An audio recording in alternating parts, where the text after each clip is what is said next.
श्री शिवाय नमस्तुभ्यं।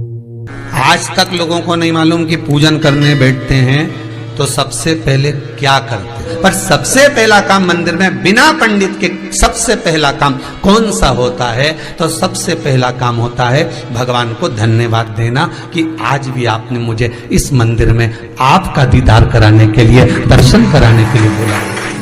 अगर पंडित साथ में होगा तो पहले वो मंत्र बोलेगा, स्वस्ति वाचन करेगा।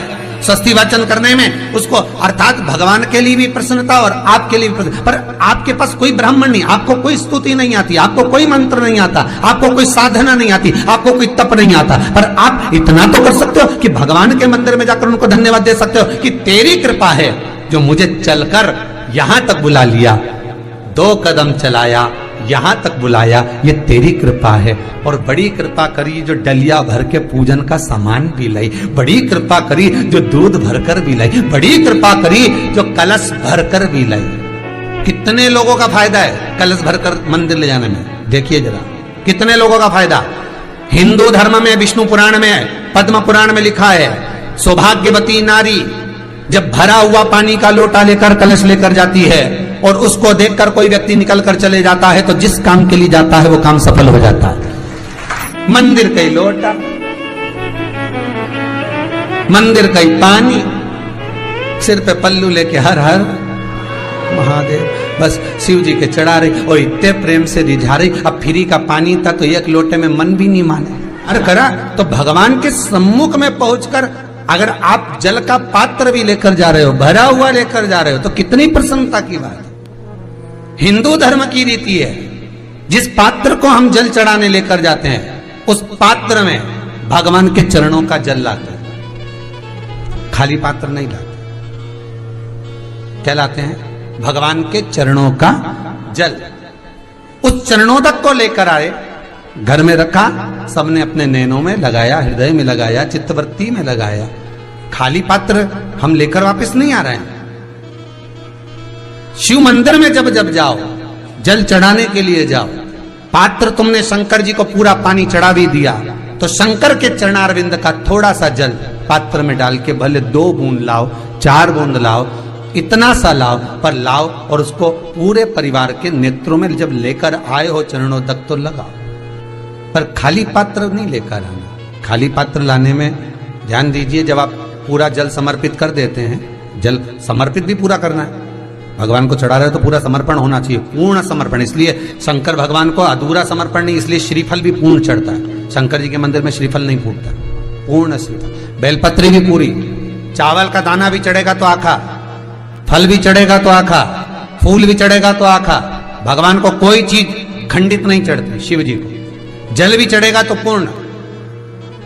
जिस जल को चढ़ाने के लिए लेकर गए उसको बचाकर नहीं लाना है शिव मंदिर में से, संपूर्ण भाग, क्योंकि भगवान के चरण की रज जब हमारे घर में प्रवेश करेगी तो हमारा आत्म कल्याण तो स्वतः ही हो जाएगा, शिव करुणा कर ही देंगे। पर कई लोगों की आदत रहती है, और आपने भी गलती करी होगी, गए होगे, चढ़ाकर भी आए होगे, पूरा पानी भी उंडेल कर आए होगे, चढ़ा भी दिया, छोड़ भी आए, पर लेकर नहीं आए होगे।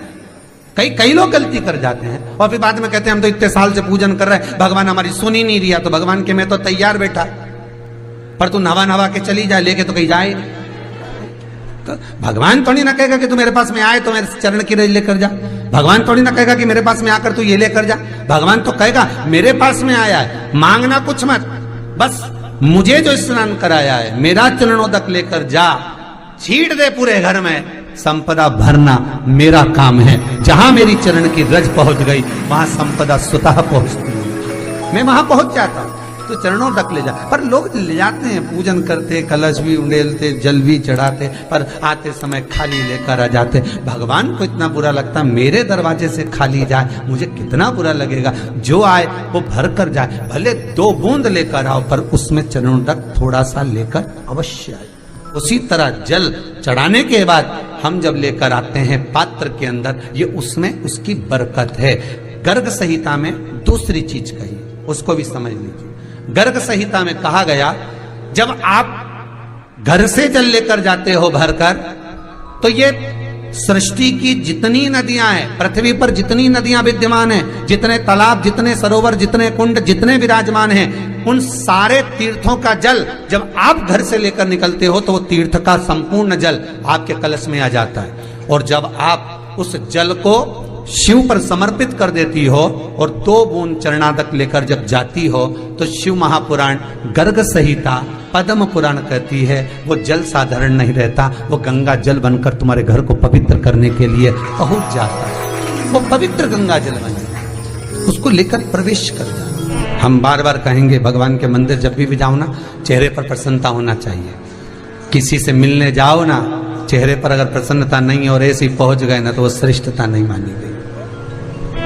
तुम तुम्हारी बहन के घर जाओ, सती मैया जलकर भस्म क्यों हुई? माता सती के भस्म होने का कारण क्या था?